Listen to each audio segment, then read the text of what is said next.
বিধানসভায় বিরোধী দলের বিধায়কদের স্বাক্ষর জাল সংক্রান্ত মামলায় অভিষেক ব্যানার্জির রক্ষা কবচের মেয়াদ বৃদ্ধি করল কলকাতা হাইকোর্টের বিচারপতি শুভ্রা ঘোষের জরুরিকালীন বেঞ্চ। বিচারপতি শুভ্রা ঘোষ জানিয়েছেন, যেহেতু বিচারপতি কৌশিক চন্দ্রের বেঞ্চ এই মামলার বিস্তারিত শুনানি করেছে এবং তিনি বর্তমানে সার্কিট বেঞ্চে আছেন, তার জন্য এই মামলায় 17 জুলাই পর্যন্ত অভিষেক ব্যানার্জির রক্ষা কবচ বহাল থাকবে। বিচারপতি চন্দ্র 14 জুলাই সার্কিট বেঞ্চে আসার পর এই মামলা শুনানি করবেন। গত 11 জুন এই মামলায় বিচারপতি কৌশিক চন্দ্র নির্দেশ দেন অভিষেক ব্যানার্জিকে সিআইডির সঙ্গে তদন্তে পূর্ণ সহযোগিতা করতে হবে। তাকে জিজ্ঞাসাবাদ করতে পারবে সিআইডি, তবে তাকে 3 সপ্তাহ পর্যন্ত গ্রেপ্তার করা যাবে না।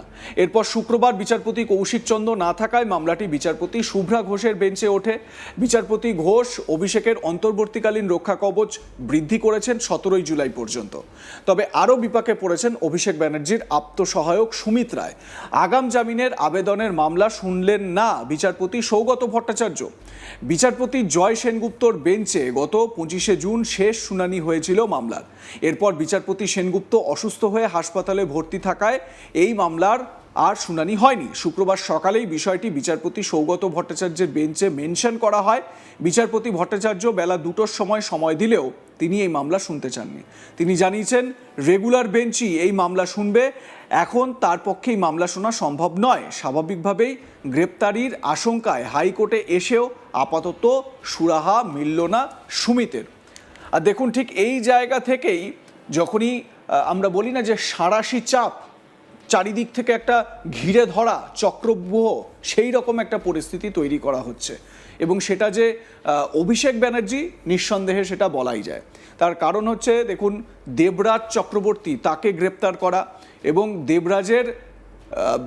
দেবরাজ এবং তার ঘনিষ্ঠ, তার পরিবারের লোকজন, তাদের নামে প্রচুর টাকার, কোটি কোটি টাকার সম্পত্তি।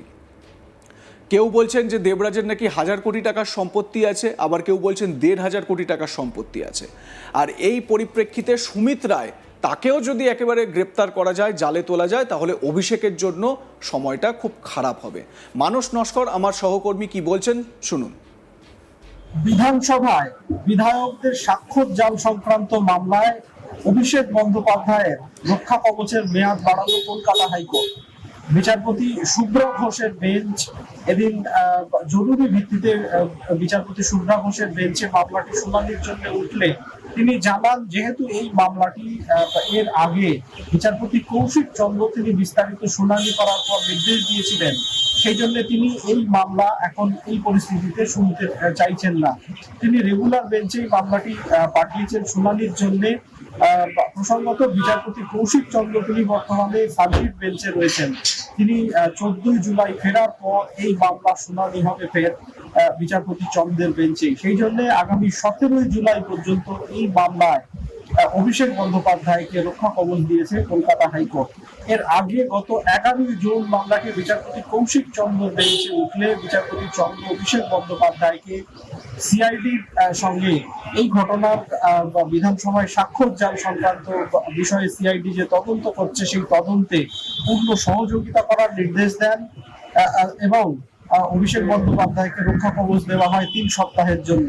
আজকে মামলাটি শুনানির জন্য আসলে এর আগে বিচারপতি চন্দ্রের বেঞ্চে ছিল, কিন্তু বিচারপতি চন্দ্র না থাকায় জরুরি ভিত্তিতে আজকে বিচারপতি শুভ্রা ঘোষের বেঞ্চে মামলাটি শুনানির জন্য আসে। কিন্তু তিনি জানান, তিনি যেহেতু এই মামলা এর আগে শুনানি করেননি, সেই জন্য তিনি যে অন্তর্বর্তী যে রক্ষা কবচ রয়েছে অভিষেক বন্দ্যোপাধ্যায়ের অন্তর্বর্তী যে নির্দেশ রয়েছে সেই নির্দেশের সময়সীমা বৃদ্ধি করেছেন। 17 জুলাই পর্যন্ত অভিষেক বন্দ্যোপাধ্যায়ের রক্ষা কবচ বহাল থাকবে। অন্য আরেকটি মামলায় অভিষেক বন্দ্যোপাধ্যায়ের আত্মসহায়ক সুমিত রায়, তিনি কার্যত আরো বিপাকে। গ্রেপ্তারি আটকাতে বলা যায় যে কলকাতা হাইকোর্টের এক বেঞ্চ থেকে আর এক বেঞ্চে তিনি লাগাতার দরবার করছেন, কিন্তু আজকেও তার সুরাহা মেলেনি। আজকে বিচারপতি সৌগত ভট্টাচার্যের বেঞ্চে জরুরি ভিত্তিতে বিষয়টি শুনানির আবেদন জানান আইনজীবীরা।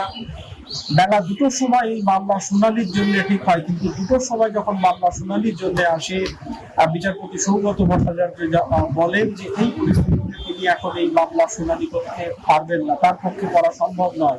পাল্টা সুমিত রায়ের পক্ষ থেকে আইনজীবী যারা ছিলেন তারা জানান যে তারা তাহলে সুমিত রায় এই পরিস্থিতিতে তাহলে কোথায় যাবে। তার কারণ এর আগে অন্য একটি বেঞ্চ, বিচারপতি শুভ্রা ঘোষের বেঞ্চে এই মামলার শুনানির জন্য আর্জি জানানো হয়েছিল, কিন্তু তিনি মামলা না শুনে ছেড়ে দিয়েছেন। এখন বিচারপতি সৌগত ভট্টাচার্য মামলাটি ছেড়ে দিলেন। উল্লেখ্য, বিচারপতি জয় সেনগুপ্তর বেঞ্চে লাস্ট গত 25 জুন এই মামলা শুনানি হয়েছিল, যেখানে বিচারপতি জয় সেনগুপ্ত তিনি মামলায় মামলাকারীদের থেকে অতিরিক্ত হলফনামা তলব করেছিলেন, পাশাপাশি রাজ্যকে কেস ডায়েরি আনার নির্দেশ দিয়েছিলেন। তারপর বিচারপতি সেনগুপ্ত শারীরিকভাবে অসুস্থ হয়ে পড়ায় তিনি হাসপাতালে বর্তমানে চিকিৎসাধীন। এই জন্য এই মামলার ওই বেঞ্চ যেহেতু বসছে না, তার জন্য মামলাটি জরুরি ভিত্তিতে শুনানির জন্য বিচারপতি শুভ্রা ঘোষের বেঞ্চে দৃষ্টি আকর্ষণ করা হয়। এর আগে করা হয়েছিল, কিন্তু তিনি মামলাটি না শুনে ছেড়ে দেন।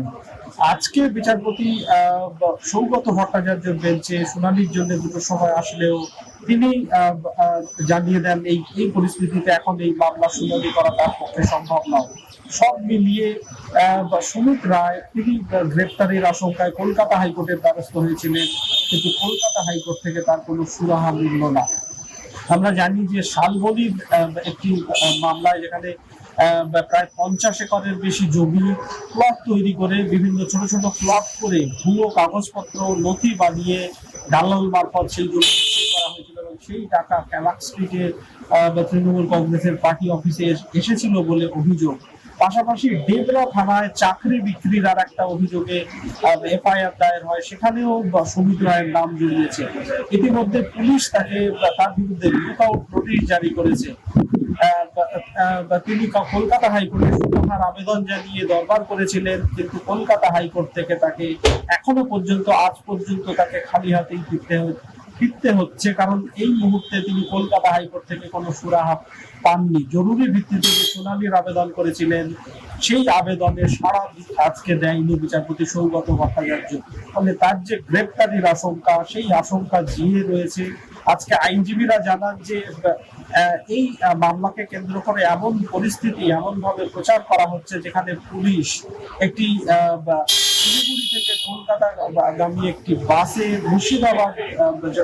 মুর্শিদাবাদে যে বাসটিকে পুলিশ আটক করে, সেখানে সুমিত রায় রয়েছে বলে সেই বাস আটক করে সমস্ত যাত্রীদেরকে নামানো হয়। তাদের আইডেন্টিটি কার্ড থেকে শুরু করে সমস্ত কিছু পর্যবেক্ষণ করে অনুসন্ধান করার পর তারপর ফের পুনরায় বাসটিকে অনুমতি দেওয়া হয় যাওয়ার। এইরকম পরিস্থিতি তৈরি হয়েছে। সেই ভিত্তিতেই বিচারপতি জরুরি ভিত্তিতে শুনানি করবেন বলে জানান, কিন্তু বেলা 2টার সময় তিনি আর এই মামলা শুনানি করেননি। ফলে সব মিলিয়ে আরো বিপাকে সুমিত রায়। কিন্তু অভিষেক বন্দ্যোপাধ্যায় তিনি আপাতত বিধানসভায় স্বাক্ষর জাল সংক্রান্ত মামলায় 17 জুলাই পর্যন্ত তার রক্ষা কবচ দিয়েছে আদালত, এবং 17 জুলাই ফের এই মামলাটি শুনানির জন্য আসবে কলকাতা হাইকোর্টের রেগুলার বেঞ্চে। লাইক, কমেন্ট, শেয়ার করে আপনাদের মতামত জানান। দেখতে থাকুন আজ তাক বাংলা।